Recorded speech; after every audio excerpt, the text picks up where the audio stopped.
بسم اللہ الرحمن الرحیم۔ اچھا بھائی، آج کا موضوع کیا ہے؟ کہانی ہے۔ اچھا، کہانیاں تو بہت سی ہیں، زندگی بھی ایک کہانی ہے نا؟ جب ہم لوگ اس دنیا سے چلے جائیں گے تو پھر ممکن ہے کوئی لکھے کہ میں چھوٹا سا بچہ تھا، الندوہ میں جایا کرتا تھا، وہاں پہ ایک نالا بہتا تھا جس کا پانی بہت شفاف ہوتا تھا، ہم اس کے کنارے پڑھتے تھے اور جب کوئی نہیں دیکھ رہا ہوتا تھا تو ہم اس پانی میں بھی چلے جاتے تھے۔ لکھے گا نا کوئی تو پھر ہوتے ہوتے یہ کہانی بن جائے گی۔ کہانی سے کہانی بھی نکلتی ہے۔ کہانی سے آدمی کیا سیکھتا ہے یہ بتائیے، پھر کہانی شروع کریں۔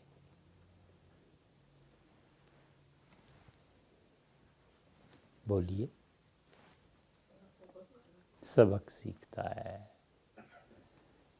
ہر کہانی میں کوئی نہ کوئی سبق پوشیدہ ہوتا ہے اور اس کو آدمی سیکھتا ہے۔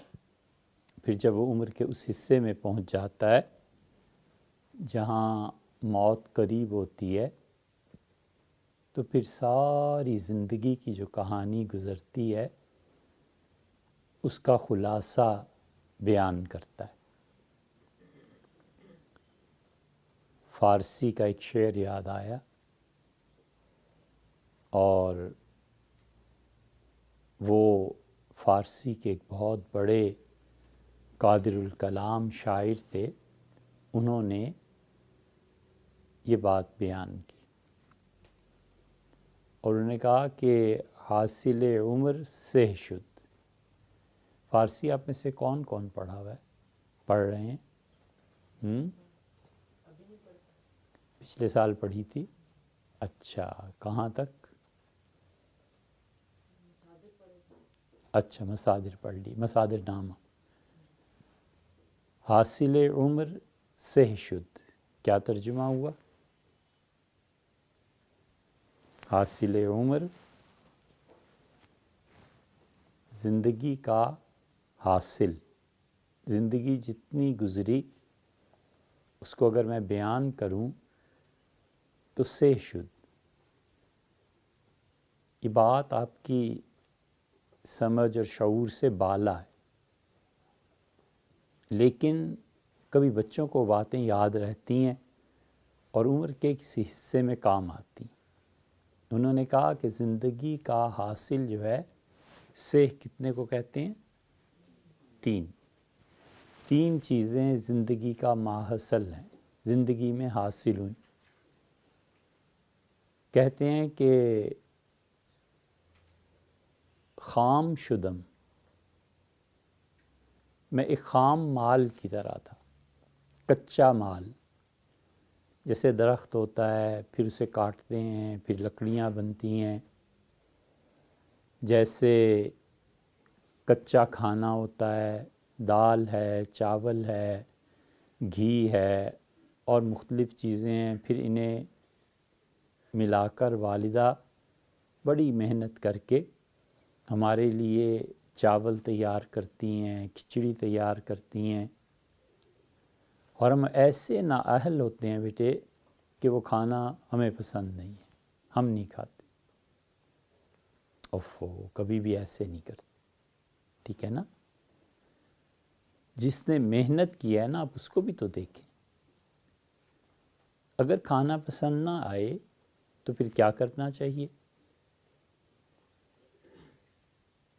پھر ایک چیز تو یہ کرنی چاہیے، سب سے بڑی چیز جو رسول اللہ صلی اللہ علیہ وسلم کرتے تھے کہ آپ کو اگر کھانا کی پسند نہیں آتا تھا تو خاموشی سے اٹھ جاتے تھے، کسی کو برا بھلا نہیں کہتے تھے، کسی سے کوئی ایسی سخت بات نہیں کرتے تھے۔ کھانا نہیں پسند آیا آپ کو، آپ خاموشی سے اٹھ جائیں۔ کھانے میں ایک اور بڑی چیز آپ کو بتائیں، یہ وہ جو کہانی ہے اس کا حصہ ہے، کہانی تو بعد میں سنیں اور سنائیں گے۔ کھانے میں ہمیشہ بیٹے پلیٹ نہیں بھر لیتے، ٹھیک ہے؟ کہ بہت کم لوگوں میں کھانے کے آداب میں سے ایک ادب آپ دیکھیں، کھانا جب بھی کسی ایسی جگہ شروع ہو جہاں آپ پہلے نہیں گئے، مثلا شادیوں پہ، مثلا آپ کسی کے گھر مہمان گئے تو کھانا کبھی بھی پلیٹ نہیں بھر لیتے، صرف ایک چمچہ ڈال کے ٹیسٹ کریں، چکھیں، پسند آیا اب پلیٹ پوری بھر لو، بے شک کوئی مسئلہ نہیں، پسند نہیں آیا تو کھانا ضائع تو نہیں نہ ہوگا، ٹھیک ہے؟ اس لیے کھانا کہیں بھی کھائیں، ایک چمچہ لیا، اس کو روٹی کے ساتھ اگر سالن ہے تو کھا لیا، چاول ہیں تو ایک چمچہ بھی کافی ہے، آدھا کھا کے دیکھ لیا، ٹیسٹ چیک کہ کیسا ہے، پھر اس کے بعد زیادہ کھانا ڈالتے ہیں۔ اور جب تمیز نہیں ہوتی، کھانے کے آداب کا پتہ نہیں ہوتا، تو پہلے حلے میں ہی پلیٹ بھر جاتی ہے کہ حلہ بھی سے کھائے کون، اس میں تو مرچیں زیادہ ہیں، اس میں تو نمک نہیں ہے، اس میں تو یہ نہیں ہے، وہ نہیں ہے۔ تو کھانے میں ہمیشہ بیٹے ایک آدھ چمچہ ڈال کے پہلے چکھا، پسند آ گیا، اب آپ نے جتنا کھانا ہے اتنا لے لیجئے، اور اگر نہیں پسند آیا تو آپ اس گناہ کے مرتکب نہیں ہوئے کہ کھانا ضائع ہو گیا۔ تو حضور صلی اللہ علیہ وسلم کو جب کوئی کھانا پسند نہیں آتا تھا تو چکھنے کے بعد پتہ چلتا تھا کہ کھانا درست مطلب نہیں ہے، میرا مزاج، میری طبیعت اسے قبول نہیں کرتی، اٹھ جاتے تھے۔ اور دوسری چیز یہ ہے کہ آپ بچے ہیں نا، کوئی بھی جب کھانا چھوڑ کے اٹھتا ہے تو جنہوں نے پکایا انہیں تشویش ہوتی ہے کہ ہوا کیا، پریشان ہوتے ہیں، تو اس وقت یہ کہہ دینا چاہیے کہ اچھا روٹی کے میں دودھ کے ساتھ روٹی کھا لوں گا، دہی ہے گھر میں اس کے ساتھ روٹی کھا لوں گا، بس نہیں سالن نہیں کھانا۔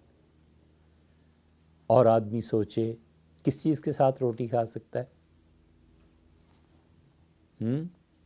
دودھ دہی تو ہم نے کھا لیا، اب آپ بتائیے کیا کھائیں؟ چائے کے ساتھ۔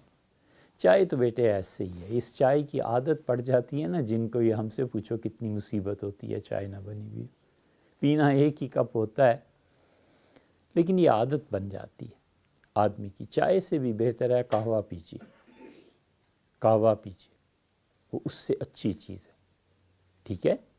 رجل مقہا، بہت قہوہ پینے والا آدمی، اصل لفظ قہوہ ہے، قاف پہ زبر کے ساتھ، قہوہ پیجیے، اس کے ساتھ روٹی کھا لی۔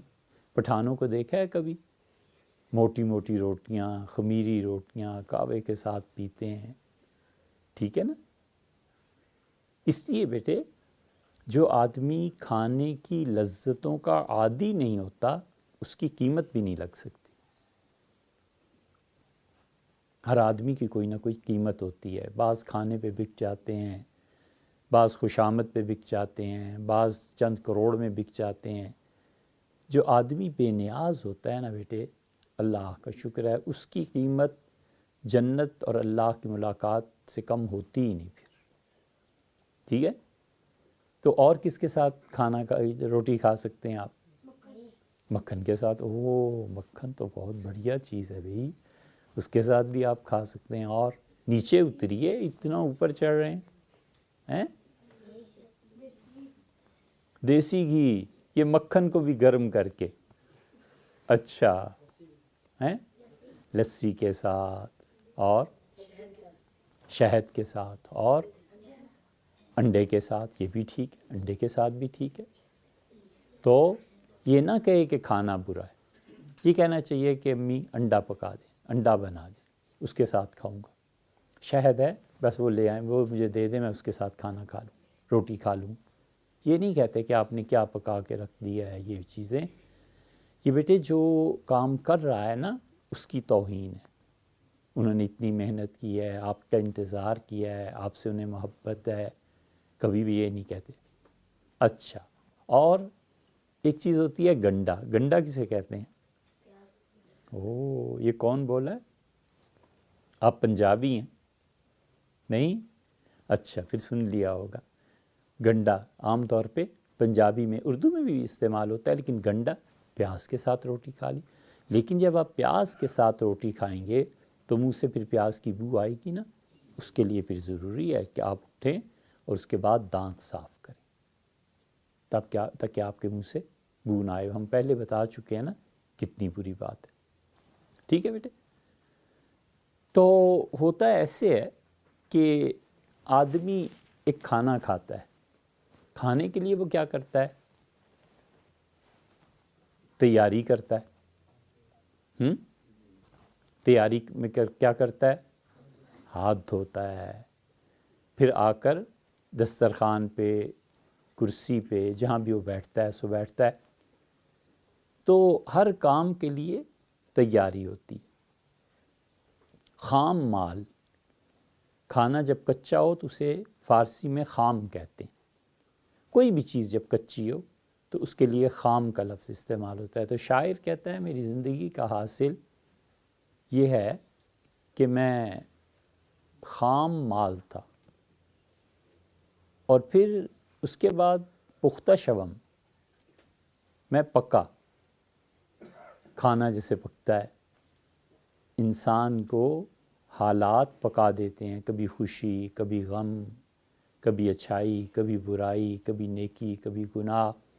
یہ سب چیزیں چلتی رہتی.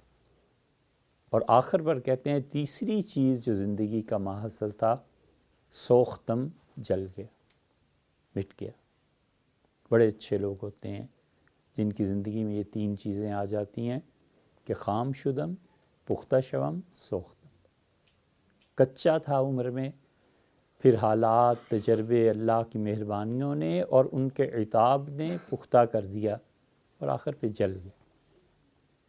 جب کوئی چیز جل جاتی ہے تو پھر وہ مٹی میں مل جاتی ہے نا، ختم ہو جاتی ہے نا. اس لیے بیٹے اللہ کے اچھے بندے وہ ہوتے ہیں جو اپنے آپ کو جھکاتے ہیں، جو ہمیشہ برداشت کرتے ہیں، سنتے ہیں، سمجھتے ہیں. آنکھیں کھلی اور زبان بند. کھلی آنکھوں سے دیکھتا رہے زمانے میں کیا ہو رہا ہے، اپس اینڈ ڈاؤنز کیا میری زندگی میں آ رہے ہیں. تو اس لیے زندگی میں بھی تیاری کرنی پڑتی ہے. اچھا بھئی ایک سوال آپ سے کریں اور اس کا جواب آپ بہت سوچ سمجھ کے دیں. جس بچے کو نہیں آتا مت بولنا، کیونکہ ذرا سی ایسی گندی بات ہے نا، تو پھر آپ بولیں گے، پھر طبیعت خراب ہوتی. واش روم جاتے ہیں؟ اچھا، اس کی تیاری کہاں سے شروع ہوتی ہے؟ سمجھ لیجیے آپ اندر پہنچ گئے واش روم. اب سب سے پہلا کام کیا کرنا ہے؟ ہنسی آ رہی؟ چلیے ہم بتا دیتے ہیں. سب سے پہلا کام واش روم میں جا کے پانی چیک کرنا ہے کہ پانی ہے یا نہیں. ٹھیک ہے بیٹے؟ آپ پھر ہنس رہے ہیں. ٹھیک ہے نا؟ اب آپ سمجھ گئے نا سب کچھ؟ ٹھیک ہے، اس کی ہم تشریح نہیں کریں گے. ٹھیک ہے بیٹے؟ یہ باتیں جو ہیں وہ اشارے کنائے میں کی جاتی ہیں. اللہ تعالیٰ برا مانتا ہے ایسی چیزوں کو. سب سے پہلے پانی چیک کرنا ہے کہ پانی ہے یا نہیں. اکثر بچے، یہاں بھی مجھے شکایتیں ملتی رہتی ہیں، پانی چیک نہیں کرتے.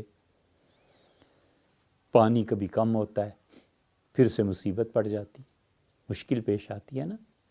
اس لیے ہمیشہ جہاں کہیں بھی جائیں زندگی میں، سب سے پہلا کام یہ کرنا ہے، دروازہ بند کرنے سے بھی پہلے کہ پانی چیک کرو. پانی ہے، اب دروازہ آپ بند کر لیں، یہ ٹھیک ہوگی. پانی نہیں ہے، آپ واپس چلے جائیے، پانی کا بندوبست کیجئے، ٹیشو پیپر کا بندوبست کیجئے، کچھ بھی، جو کچھ بھی ہے، لیکن پانی.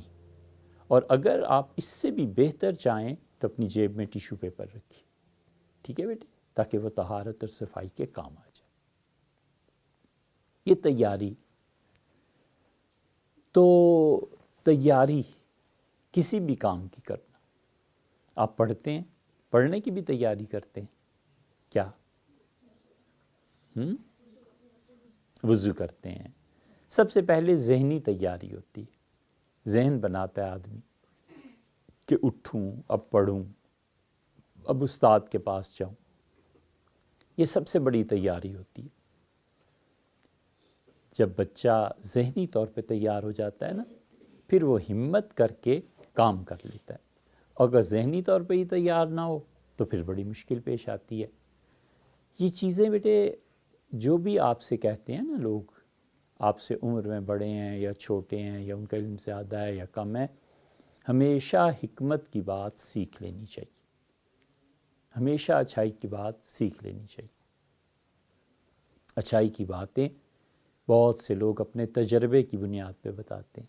تو آپ کا تجربہ جب ہوگا سو ہوگا، آپ فی الحال تو چپ کر کے چلیں نا، پھر آپ کو پتہ چلے گا کہ تجربہ کیا ہوتا ہے.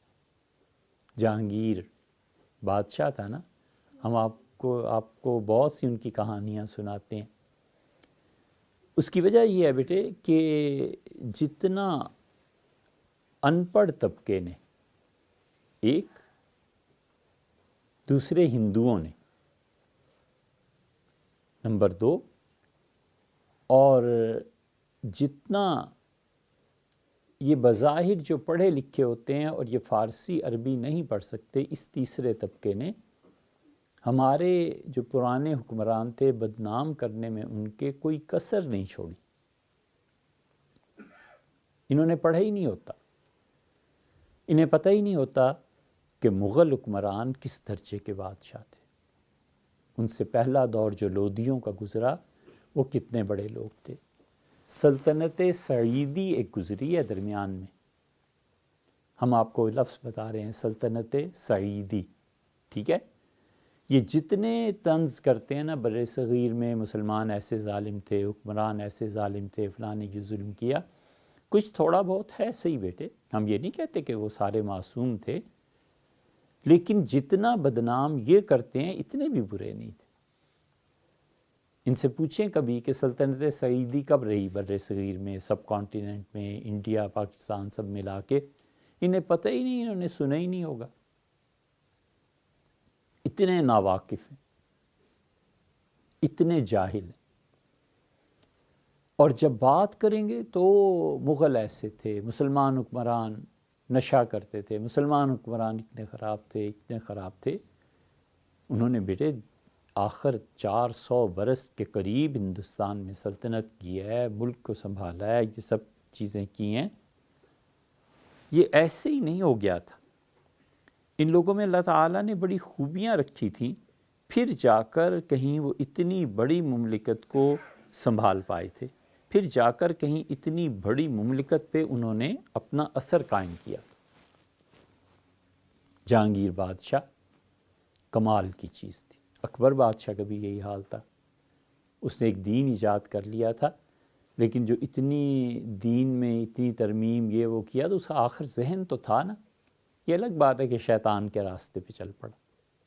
لیکن جب آپ بڑے ہوں گے، پرشین فارسی پڑھیں گے، اردو پڑھیں گے، کتابیں پڑھیں گے، تو آپ کو پتہ چلے گا کہ کسی زمانے میں وہ عزت کا نشان تھے. بغداد خلیفۃ المسلمین وہ خط لکھتا تھا ہندوستان کے پیسے چاہیے، اور یہ لوگ سونا بھیجتے تھے، ہیرے بھیجتے تھے تاکہ مسلمان محفوظ رہیں. مراکش انگریزوں کی اور مراکش کے جو لوگ تھے ان کی جنگ ہو رہی تھی مراکو میں. تو مراکش کی اس جنگ میں انگریز پورے طور پر مسلمانوں پر غالب آ سکتے تھے، اور گورے یورپ لڑ رہا تھا. تو اس وقت اورنگزیب عالمگیر نے ہندوستان میں بیٹھ کے مراکش کے لوگوں کی مدد کی. اتنا اثر تھا، انٹرنیشنل لیول پہ یہ لوگ فیصلے کرتے تھے. اور اورنگزیب سے ان کے والد شاہ جہان نے بھی پوچھا کہ یہ کیا؟ انہوں نے کہا یہ چیزیں وہاں ہو رہی ہیں، اور اگر ہم اس وقت مراکش کے مسلمانوں کی مدد نہیں کریں گے تو یہ سلطنت مٹ جائے گی، مسلمان رسوا ہو جائیں گے. اس پیمانے پہ یہ لوگ سوچتے تھے اور پھر عمل کرتے تھے۔ اس لیے بیٹے ان بادشاہوں میں جہاں خامیاں تھیں، خرابیاں تھیں، بشری کمزوریاں تھیں، کس میں نہیں ہوتی ہیں؟ ہر ایک میں ہوتی ہیں، لیکن اس کے ساتھ ساتھ جتنے بڑے بڑے انہوں نے کام کیے، مثلا آپ جہانگیر کو دیکھیں نا، تو جہانگیر اپنے تذکرے جہانگیری میں اتنی تفصیل لکھتا ہے پرندوں کی، اتنے نفیس مزاج کا آدمی تھا، اتنا اچھا اس کا مزاج تھا کہ جب جانوروں کا شکار کرتا تھا نا، کہتا تھا اس کا پیٹ چاک کرو، وہ چاک کیا، پھر کہتا تھا اس کا معدہ بھی کہ اس نے کھایا کیا ہے۔ وہ معدے میں اگر کوئی ایسی چیز نکل آتی تھی نا، کیڑا مکوڑا، کہتا تھا نہیں میں اس گوشت کو نہیں کھا سکتا۔ یہ اس کے مزاج کی نفاست اور نزاکت تھی، لیکن بڑا زبردست شکاری تھا۔ ایک جگہ اس نے لکھا ہے کہ میرے بابا جو تھے اکبر بادشاہ، وہ یہ کہتے تھے کہ چیتے کی اتنی ہیبت ہوتی ہے کہ اگر یہ ہرن کو پکڑ لے، صرف جا کر پکڑ لے، کہے کچھ بھی نہیں، چیر پھاڑ بھی نہیں، کچھ بھی نہیں، صرف اسے گرفت میں لے لے تو ہرن مر جاتا ہے۔ کہنے لگے مجھے بڑا تعجب ہوا کہ ہرن مر جاتا ہے۔ تو جب میرا اپنا دور آیا تو پالم، یہ اس زمانے میں سارے جنگلات ہوتے تھے دلی کے قریب، ہم نے پالم دیکھا ہے، وہاں پہ ہوائی اڈہ بھی تھا یا اب بھی ہے، بہرحال وہ تو بالکل اب دلی میں آ گیا۔ تو ہم دیکھتے رہے اور سوچتے رہے کہ کبھی اتنا اجاڑ ہوا کرتا تھا، کبھی یہاں جنگل ہوا کرتا تھا، چیتے ہوتے تھے وہاں بہت بڑے بڑے۔ تو انہوں نے لکھا ہے جہانگیر نے کہ میں نے کیا کیا کہ بڑے بڑے ہرن تیار کروائے، کھانا کھلایا خوب، جو ہرن کھاتے ہیں ان کی غذا دی۔ جب وہ بہت موٹے تازے ہو گئے تو میں انہیں لے گیا، اور مجھے پتا تھا کہ پالم میں بہت زیادہ چیتے ہیں، تو میں نے ان چیتوں کے درمیان ہرن چھوڑ دیے۔ جب چیتوں نے حملہ کیا تو میں نے اپنے آدمیوں کو کہہ رکھا تھا کہ یہ دیکھ لو کہ چیتے ہرن کا خون گوشت اس تک نہ پہنچے، اور صرف جوں ہی وہ پکڑیں چھڑا کر لے آؤ۔ اتنے ماہر تھے اس کے ساتھ شکاری کہ جوں ہی چیتوں نے ہرن پہ پنجہ ڈالا یا کچھ چیز، انہوں نے چیتے کو ہٹا دیا اور ہرن کو لے آئے۔ یہ کہنے کی باتیں ہیں، ورنہ بیٹے چیتا جو ہے نا وہ چھوڑتا نہیں ہے اتنی جلدی کسی چیز کو۔ تو کہتے ہیں میں نے ہرن دیکھے، بالکل ٹھیک تھے۔ میں نے کہا اب دیکھو ہوتا کیا ہے؟ تو انہوں نے کہا کہ چند دنوں میں بغیر کسی بیماری کے دیکھتے ہی دیکھتے ہرن مر گئے۔ تو بڑا حیران ہوا کہ اکبر بادشاہ والد جو کچھ بتاتے تھے وہ ٹھیک نکلا۔ اکبر بڑا دلیر آدمی تھا، چیتے پالے ہوئے تھے اس نے، اور یہ غلط حرکت تھی کہ درندے پالے اور چیتوں کو وہ زیور پہناتا تھا، سونا چاندی، ان کے گلے میں ہار لٹکانا، ان کے پاؤں میں، اور ان کی زنجیر۔ جہانگیر جو تھا نا بیٹے، اس کا بیٹا نسبتاً اس سے قدرے بہتر تھا، اس لیے کہ جہانگیر کا بڑا کارنامہ انصاف کو قائم کرنا، اتنا انصاف تھا، اتنا انصاف کہ آپ کو حیرت ہوگی کہ جانور اور پرندے اس کے پاس شکایت کرنے آتے تھے۔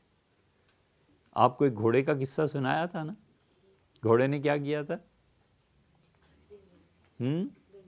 گھنٹی بجا لی۔ ایک اور قصہ آپ کو سناتے ہیں۔ جہانگیر لکھتے ہیں کہ میں رات کو سو رہا تھا اور ایک تیز آواز سے میری آنکھ کھل گئی، اور میں نے جب اس پہ غور کیا تو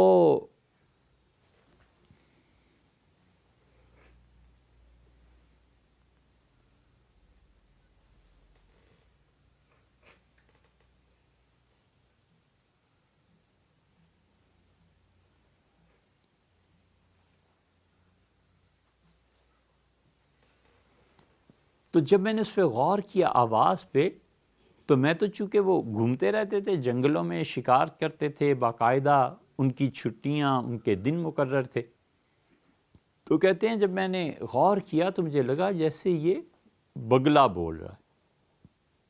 تھوڑی دیر میں آواز اور تیز ہو گئی. 2 بگلے بول رہے تھے. ایک کی آواز آتی تھی، پھر دوسرے کی آواز آتی تھی. پھر جو آواز آئی تو اس میں بڑا درد شامل تھا. میں نے کہا ہو یہ شاید مجھ سے شکایت کر رہے ہیں کہ بگلے کو کوئی تکلیف پہنچی. جب حکمران انصاف قائم کرتے ہیں تو بیٹے اس کا اثر جانوروں تک پر پڑتا ہے. اس لیے آپ جس کسی عہدے پہ بھی پہنچیں، جہاں بھی آپ رہیں، انسان بن کے رہو اور انصاف کرو. ٹھیک ہے بیٹے؟ سب سے بڑی چیز جو اللہ نے اس کائنات میں انبیاء علیہ السلام تک کے لیے ضروری قرار دی ہے وہ انصاف. لِيَقُومُ النَّاسَ بِالْقِسْطِ. اللہ نے کہا ہم نے پیمانے، ترازو یہ نازل کیے ہیں، یہ بھیجے ہیں تاکہ لوگ جانیں، انصاف کو قائم کریں. ہمیشہ انصاف سے کام لینا چاہیے. آپ کا بھائی ہو، بہن ہو، والد ہو، والدہ ہو، کوئی ہو. اللہ تعالیٰ نے فرمایا کہ ہمیشہ سچی گواہی دینا. اس لیے ہمیشہ انصاف، اپنے ساتھ بھی انصاف کیجیے. آپ اس مدرسے میں آتے ہیں، پڑھتے ہیں، پڑھ رہے ہیں نا، ٹھیک ہے بیٹے؟ کھانا بھی یہیں کھاتے ہیں. مدرسہ آپ کو کپڑے بھی پرووائڈ کرتا ہے، مدرسہ آپ کو مختلف چیزیں دیتا ہے، اور آپ پڑھیں نہیں تو یہ پھر انصاف ہے یا ظلم ہے؟ ظلم ہے. نہ ٹھہریے، چلے جائیے. یہاں آنے کا آپ کو کوئی فائدہ نہیں. اس لیے کہ جو مسلمان آپ کے لیے خرچ کرتے ہیں، پیسے بھیجتے ہیں، وہ اسی لیے دیتے ہیں نا کہ آپ پڑھیں. اور اگر آپ پڑھتے نہیں ہیں تو آپ بہت زیادتی کرتے ہیں، بہت ظلم کرتے ہیں. تو آپ اس چلے جائیے، جا کر کچھ اور کر لیجئے، یہ مت کیجیے. ہمیشہ انصاف پہ قائم رہنا چاہیے. عدل بڑی چیز. حکمران جب عادل ہوتے ہیں تو اس کا اثر جانوروں تک پہ پڑتا ہے، اور حکمران جب ظالم ہوتے ہیں تو اس کا اثر بھی جانوروں پر پڑتا ہے. اللہ کی طرف سے رحمتیں اور برکتیں ختم ہو جاتی ہیں. حضور صلی اللہ علیہ وسلم نے فرمایا حکمران اگر ظالم ہو تو بٹیر آپ نے دیکھا ایک چھوٹا سا جانور ہوتا ہے، دیکھا ہے نا؟ آپ نے فرمایا اپنے گھر میں، اپنے گھونسلے میں وہ مر جاتا ہے حکمرانوں کے ظلم کی وجہ سے. کیونکہ حکمران جب ظلم کرتے ہیں تو پھر بارشیں نہیں ہوتی، بارشیں نہیں ہوتی، گھاس نہیں اگتا، گھاس نہیں اگتا، جانور بھوکے رہ جاتے، پھر وہ مر جاتے ہیں. اللہ کی طرف سے برکتیں نازل نہیں ہوتی. حضرت عمر رضی اللہ عنہ کا انصاف تھا نا. سیدنا عمر رضی اللہ عنہ صبح کی نماز پڑھا کر وہ فرماتے تھے کہ میرے ذہن میں تو تھا کہ بارشیں نہیں ہو رہی. میں ایک دن مسجد نبوی میں صبح کی نماز پڑھا کر جو مین روڈ ساتھ تھی مسجد کے، وہاں آ کے کھڑا ہوا تو میں نے دیکھا جانوروں نے آ کر میرے ہاتھ چاٹنا شروع کر دیے. تو میں سمجھ گیا کہ جانور مجھ سے انصاف مانگ رہے. تو میں نے لوگوں کو بلایا، شورا کو جمع کیا، اور میں نے ان سے کہا کہ ان جانوروں کو کھانے کو نہیں مل رہا، گھاس نہیں اگ رہی، اب کیا کریں؟ قحط پڑ گیا ہے. تو پھر انہوں نے قحط کو دور کرنے کے جو اسباب اور سامان تھے وہ کیے، دعا مانگی، نماز پڑھی اور پڑھائی، یہ سب چیزیں انہوں نے کی. جہانگیر بادشاہ لکھتے ہیں کہ ان کی آواز بڑھتی چلی گئی. تو میں فوراً اٹھا، اور جو بھی محافظ اور انٹیلیجنس کے لوگ تھے میں نے ان سے کہا کہ جلدی پہنچو، اور یہ قریب جو ایک چشمہ ہے اس سے آواز شاید آ رہی ہے، دیکھو اگر وہ ہیں تو وہاں دیکھو کیا ہو رہا ہے، اور راستے میں اگر کوئی مل جائے تو اس سے بھی پکڑو، کیونکہ کوئی ایسا تو نہیں ہے جس نے انہیں تکلیف پہنچائی ہو. وہ پہلے ہی سے واقف تھے ان ساری چیزوں سے. انہوں نے جا کر دیکھا تو 2 بگلے زور زور سے چیخ رہے تھے، اور انہوں نے آ کے رپورٹ دی کہ جی ہم نے ایک آدمی کو دیکھا ہے، وہ ان بگلوں کے بچے لے کے جا رہا تھا. تو انہوں نے کہا پھر ان کا ہم نے پکڑ لیا ہے، اور وہ 2 بگلے بھی لے آئے. جہانگیر کہتا ہے میں بہت خوش ہوا. نیند تو میری خراب ہو گئی لیکن میں بہت خوش ہوا. میں نے ان سے کہا کہ تمہیں اتنا پتہ نہیں ہے کہ کہ جانور جو ہوتے ہیں نا ان کے بچوں کو نہیں ستانا چاہیے، بچوں کو تنگ نہیں کرنا چاہیے. تو میں نے ان دونوں بچوں کو بگلے کے جب ان کے سامنے رکھا تو وہ اتنے خوش ہوئے، وہ دو بگلے جو تھے انہوں نے اپنے سر اپنے بچوں پہ رکھ دیے. پھر اس کے بعد وہ انہیں چاٹنے لگے. پھر اس کے بعد انہوں نے اپنے پر پھیلائے اور اپنے دونوں بچوں کو ساتھ لے کے بھاگنے لگے. تو میں نے کہا دروازہ کھول دو اور انہیں جنگل میں جانے دو. یہ کیا چیز ہے بیٹے؟ یہ انصاف ہے. اس انصاف کے ساتھ دنیا قائم ہے، اس انصاف کے ساتھ لوگ جیتے ہیں. کوئی پتہ نہیں ہوتا کل آپ کس درجے پر پہنچ جائیں. مثلاً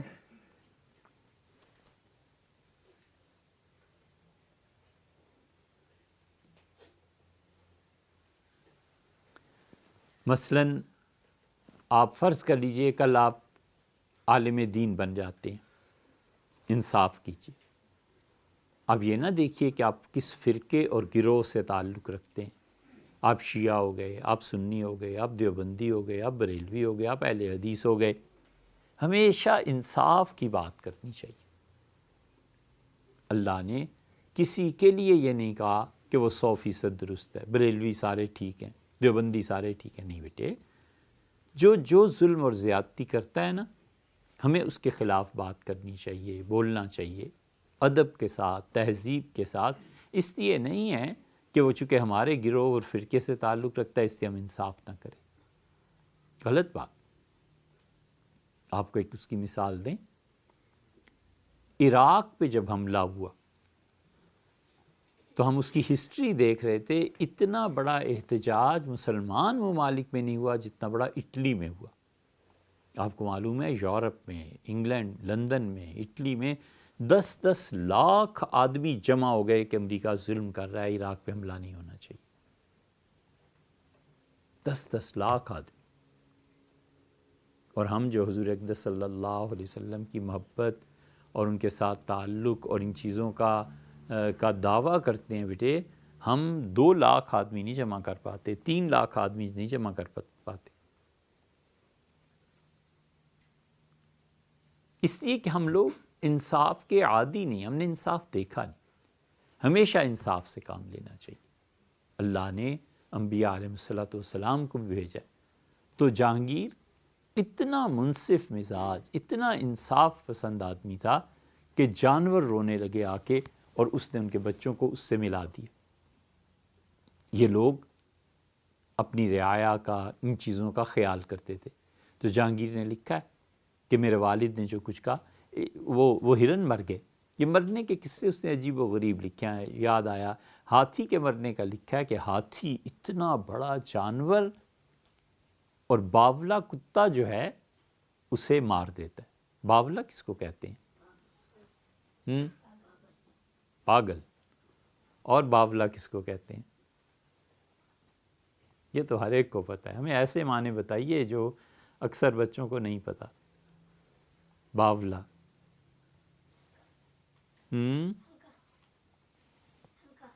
ہلکا. ہلکا تو پھلکا بھی ہوتا ہے. ہلکا کتا، ہلکا پھلکا. آگے باولا بالکل معصوم سادہ بچہ جب ذرا سی کوئی حماقت کی بات کر دے نا تو کہتے ہیں اس باولے کو کیا ہو گیا. حماقت کے معنی میں بھی پیار اور حماقت کو جمع کرتے ہیں کہ چل باولے تو کیا جانے، باولا ہو گیا یعنی پاگل ہو گیا. یہ الفاظ ایسے بھی استعمال ہوتے ہیں. تو اس لیے یہ جو کتا پاگل ہو جاتا ہے نا یہ ہاتھی کو مار دیتا ہے. جہانگیر نے لکھا ہے ایک جگہ بڑی دلچسپ چیز لکھی ہے. انہوں نے کہا کہ جو ہاتھی اور ہتھنی مجھے بہت اچھی لگتے تھے اور ان کے لیے خاص بندوبست میں نے کیا ہوا تھا. ایک دن کیا ہوا کہ وہ ہتھنی چیخی تو مجھ تک آواز پہنچی. میں بڑا بے قرار ہوا کہ یہ ہتھنی کیوں چیخ رہی ہے. تو جب تحقیق کروائی تو معلوم ہوا، نوکر دوڑے اور کہ ایک پاگل کتا وہ کہیں سے آ گیا. اس وقت بڑے بڑے جنگلات کے ٹکڑے لے کے جانوروں کو آزاد چھوڑ دیتے تھے. یہ افریقہ میں اب بھی ہے، جانور آزاد ہوتے ہیں جنگل میں. آپ اپنی گاڑی پہ چلے جائیں، شیر آ کے آپ کی گاڑی پہ بیٹھ گیا ہے. افریقہ کے جنگلات میں آپ چلے جائیں، سانپ پھر رہے ہیں، وہاں چیتے پھر رہے ہیں. چیتا کوئی آ کے آپ کی گاڑی کے اوپر چڑھ کے بیٹھ گیا ہے، اور وہ آ کے کوئی جانور اور آپ کی گاڑی کے شیشے وہ ٹچ کرنے لگا ہے، چھونے لگا. یہ سارے مناظر دیکھنے میں آتے. تو کہتے ہیں مجھے بتایا گیا کہ جنگل کے اس حصے میں پاگل کتا آ گیا، اور اس نے آ کر ہتھنی کے پاؤں پہ کاٹا ہے. تو اس سے بے قرار ہوئی اور چیخنے لگی. تو میں نے کہا اب کیا صورتحال ہے؟ انہوں نے کہا جی وہ کتا تو بھاگ گیا جھاڑیوں میں، اور ہتھنی کے لیے ہم نے بندوبست کر لیا ہے، دوائیاں لگا رہے. کہتے 7 دن گزرے، اور 7 دن کے بعد ہتھنی جو تھی وہ بہت بے قرار ہوئی، اور سارے علاج کر لیے، کچھ پتہ نہیں چلا، اور گری اور تڑپی اور مر گئی. جہانگیر کو ہاتھیوں سے بہت پیار تھا. ایک جانور، ایک اور جہانگیر نے لکھا ہے، معلوم نہیں اب اس جانور کا کبھی فرصت ہوتی تو ہم اس کی تحقیق کرتے. وہ پانی نہیں پیتا. ان کا پانی اس کے لیے زہر ہے. گوشت اس کا بہت لذیذ ہوتا ہے، جنگل میں ہوتا ہے، پرندہ ہے، اور پانی نہیں پی سکتا، اور پانی کے بغیر زندگی گزرتی ہے. دیکھو اللہ نے کیسی ایک مخلوق پیدا کی ہے جو پانی نہیں پیتی، پانی اس کے لیے زہر ہے. یہ بالکل اسی طرح جس طرح ہم سمندر میں اگر وہ پانی میں دریا میں ڈوب جائیں تو ہمارے لیے موت ہے، اور مچھلی کے لیے خشکی موت ہے. یہ دیکھا آپ نے؟ کبھی سوچا ہے؟ یہ اللہ کے ہونے کے دلائل ہیں کہ اللہ تعالیٰ نے ایک سمندر میں مخلوق پیدا کی ہے، ایک مخلوق خدا نے زمین پہ پیدا کی ہے. عجیب و غریب طرح کی مخلوق ہے. جہانگیر کہتے ہیں کہ میں ابھی اس کے جنازے سے فارغ نہیں ہوا تھا ہتھنی کے، اور وہ ابھی ماتم ختم نہیں ہوا تھا کہ ایک اور واقعہ پیش آ گیا. آپ ہنس رہے ہیں کیونکہ ہم کہہ رہے ہیں ماتم اور جنازے سے فارغ نہیں ہوا. ایک ماتم اور جنازہ وہ ہوتا ہے جو حقیقت میں ہوتا ہے انسانوں کے ساتھ، کہ مر گیا، جنازہ پڑھ لیا، اس کا ماتم کیا، سو گئے، یہ وہ چیزیں. ایک محاورہ ہوتا ہے. محاورے میں کوئی غم، تکلیف، بوجھ، اس کے لیے مختلف الفاظ استعمال ہوتے ہیں. مثلاً اب تمہارا کیا سیاپا کروں، کیا ماتم کروں تمہارا. سیاپا کوئی چیز شدید مشکل تکلیف کا باعث بن جائے تو اس پہ رونا دھونا، اور جنازہ ہم تو اس کا جنازہ پڑھائے، مطلب اس سے تعلق منقطع کر لیا. اس کے لیے اردو میں بہت لفظ ہیں بھئی، اتنے الفاظ. ہم سوچتے ہیں محبت کے لیے بھی اتنے ہوں گے. خاص طور پہ جب تعلقات توڑتے ہیں نا، نہیں توڑنے چاہیے، نہیں توڑنے چاہیے بیٹے. جہاں تک ہو سکے تعلق کو نبھانا چاہیے، اس لیے کہ خیر تعلق چاہتی ہے، خیر نیکی تعلق چاہتی ہے، اور شرارت وہ کشش کی تکمیل چاہتی ہے. بس مشکل ہے نا. کشش کی تکمیل، شر جو ہوتا ہے نا اس میں اپنی غرض کی تکمیل ہوتی ہے. بس غرض پوری ہوئی اور تو کون اور میں کون. جیسے بندر کے بارے میں کہتے ہیں کہ بندر جو ہوتا ہے بہت بے مروت ہوتا ہے. بندر پہ کوئی محاورہ آپ کو یاد ہے؟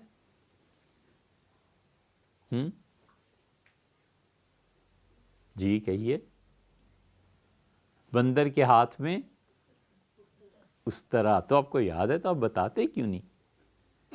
سب سے زیادہ شارپ چیز جو کاٹتی ہے کیا ہوتا ہے؟ سب سے زیادہ تیز دھار. نہیں، سب سے زیادہ چھری کی دھار بھی کم ہوتی ہے. بلیڈ کی دھار استرے کی دھار بہت شدید ہوتی ہے، ٹھیک ہے نا؟ استرے کی دھار، تلوار کی دھار بہت شارپ ہوتی ہے۔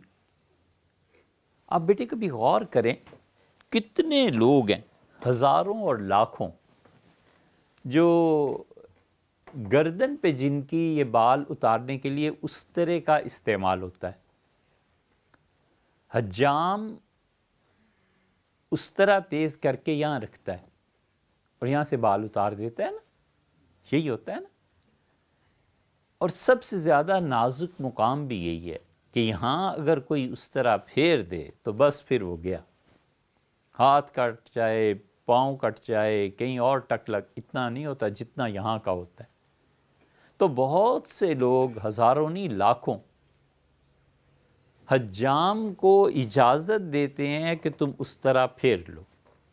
تو حجام کے ساتھ اس آدمی کا تعلق جو ہوتا ہے وہ کس بھروسے پہ ہوتا ہے؟ دونوں کو ایک دوسرے پر کہیے بھروسہ ہوتا ہے۔ بہت خوب، بہت خوب۔ یہ لفظ کس بچے نے بولا ہے؟ ارے نہیں، آپ نے کب بولا ہے؟ آپ نے کہا ہیں؟ اچھا یار، ماشاءاللہ ماشاءاللہ۔ ایک دوسرے پر اعتماد ہوتا ہے، ایک دوسرے پر بھروسہ ہوتا ہے، ایک دوسرے کے ساتھ تعلق ہوتا ہے۔ یہ تعلق ہے بیٹے، اعتبار ہے، بھروسہ ہے، ایسا بھروسہ ہونا چاہیے آپ میں۔ یعنی کوئی بھی آپ پہ بھروسہ کر سکتا ہے، کوئی بھی آپ کے ساتھ تعلق جوڑ سکتا ہے، کوئی بھی آپ پہ اعتماد کر سکتا ہے، ٹھیک ہے نا؟ آپ کی شخصیت ایسی ہونی چاہیے کہ آپ پہ لوگ بھروسہ کریں، اعتماد کریں، آپ کا توثق قائم ہو، آپ واثق ہوں، پر اعتماد ایسے آدمی کہ جس پہ دوسرے اعتبار کر سکیں یہ ہمارے ساتھ جھوٹ نہیں بولے گا، یہ ہمیں دھوکہ نہیں دے گا، یہ مشکل وقت آنے پہ چھوڑ نہیں دے گا۔ یہ تعلق ہے۔ تو اس لیے شر، گناہ، اس میں تعلق نہیں ہوتا، یہ اصل اس کی کاٹ دینا ہے۔ اپنا کام پورا ہوا، چلو چھٹی۔ اور خیر میں تعلق ہوتا ہے، خیر میں ایک دوسرے کے ساتھ نبھانا ہوتا ہے، خیر میں ایک دوسرے کی خیر خواہی چاہنا ہوتا ہے۔ تو جہانگیر بادشاہ نے کہا، میں ابھی اس کے ماتم سے فارغ ہوا، سیاپا میرے سر پڑ گیا اور میں بھی اس کا جنازہ نہیں بھگتا پایا تھا۔ یہ سب محاورے ہیں۔ تو کیا ہوا؟ ہاتھی چیخنے لگا۔ اب میں نے پھر پوچھا بھی ہاتھی کو کیا ہو گیا؟ انہوں نے کہا جی ہاتھی جو تھا وہ اس کو اسی کتے نے آ کے کاٹ لیا ہے، لیکن اس مرتبہ یہ ہوا کہ ہاتھی جب بہت زیادہ غصے میں آیا تو اس نے اپنے ہی پاؤں پہ پاؤں رکھا، کتا کاٹ رہا تھا، اوپر سے دوسرا پاؤں جو اس کا پڑا تو کتا مر گیا۔ تو میں دیکھتا رہا، میں نے کہا دیکھو اب اس کے ساتھ کیا ہوتا ہے۔ جن مراحل سے ہتھنی گزری تھی انہی مراحل سے ہاتھی گزرا، اور پھر 7ویں دن آخر وہ بھی مر گیا۔ تو انہوں نے لکھا ہے کہ میں اس پہ سوچتا رہا کہ ہاتھی جتنا بڑا جانور ایک پاگل کتے کے ہاتھوں مر جاتا ہے۔ ہم لکھتے تو اس کے ساتھ یہ بھی لکھتے کہ ایک مچھر سے نمرود بھی مر جاتا ہے۔ ایسے ہی ہوا نا؟ ہاں۔ اور پانی اللہ کی قدرت اور طاقت ہے، اس پانی سے فرعون بھی مر گیا تھا۔ اور چھوٹے چھوٹے کنکر ہاتھیوں کے سروں پہ آ کے پڑے، اور انسانوں کے، اور انسان اور ہاتھی سب مر گئے۔ یہ کہاں ہوا تھا؟ خانہ کعبہ میں، بیت اللہ میں۔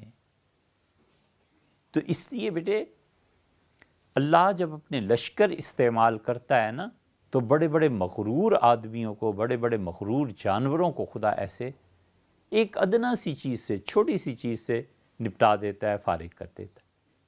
ہمیشہ اللہ پہ نظر رکھنی چاہیے، ڈرنا چاہیے خدا سے کہ ہم جو اتنے بڑے دعوے کر رہے ہیں کہیں ہمارے ساتھ بھی ایسے ہی نہ ہو جائے۔ تو ہتھنی کے ساتھ ایسے ہو گیا، ہاتھی کے ساتھ ایسے ہو گیا۔ ایک نئی چیز جہانگیر بادشاہ نے کی، کہتے تھے کہ ہاتھی ہمیشہ سونڈ میں پانی بھر کے اپنے اوپر پھینکتا ہے. آپ نے دیکھا ہے کہیں؟ عرفان صاحب نے دکھایا ہوگا شاید کسی مووی میں، ہے نا؟ ہم نے تو بھی پہلی مرتبہ ان کے ہاں پڑھا. کہتے ہیں مجھے خیال آیا کہ سردیوں میں اگر پانی گرم کر کے تجربہ کیا جائے کہ ہاتھی گرم پانی اپنے جسم پہ پھینکے تو کیا ہوتا ہے. یہ کہیں ہے؟ دکھایا ہے؟ نہیں. یہ ہم نے پہلی مرتبہ انہی کے ہاں پڑھا. ممکن ہے دنیا میں اور بھی کہیں کسی جگہ ہو، اگر ہم نے پہلی مرتبہ ہی پڑھا. تو کہنے کہ گرم پانی، یہ ایک دماغ تھا نا سوچنے والا. کہتے ہیں میں نے کبھی آئندہ سے گرم پانی ہاتھیوں کے لیے استعمال ہوگا. تو اگلے دن گرم پانی، ہاتھی اتنے خوش ہوئے جب گرم پانی انہوں نے جسم پہ پھینکا اپنے، تو بہت خوش. تو میں دیکھتا رہا اور خوشی سے پھر وہ بیٹھ گئے، انہوں نے اپنا کھانا کھایا، سب چیزیں کی. تو میں سمجھ گیا کہ ہاتھیوں پہ اگر سردیوں میں گرم پانی پھینکا جائے یا بندوبست ہو تو وہ اس کو استعمال کرتے ہیں اور بہت خوش ہوتے ہیں. کہتے ہیں اگلے ہی دن پھر میں نے ٹھنڈا پانی رکھ دیا. میں نے کہا اب دیکھوں. تو ہاتھیوں نے ایک مرتبہ سونڈ اس میں ڈبوئی اور ٹھنڈا پانی تھا فوراً نکال لی. تو ایسے جیسے افسردہ ہو گئے ہوں، ایسے جیسے وہ برا منایا ہو کہ آج ٹھنڈا پانی ہے نہانے کے لیے، گرم پانی نہیں کیا. تو کہتے ہیں پھر میں نے گرم پانی منگوایا اور ہاتھی نہائے اور بہت خوش تھے کہ سردیوں میں گرم پانی اور گرمیوں میں ٹھنڈا پانی. ہو گئی بھی کہانی. اب آپ اس پہ سوچئے کہ ہر کام کی تیاری کرنی پڑتی ہے، اور واش روم میں جب جائیں تو سب سے پہلی چیز کیا کرنا ہے؟ پانی چیک کرنا ہے. آئندہ پھر بات کریں گے انشاءاللہ.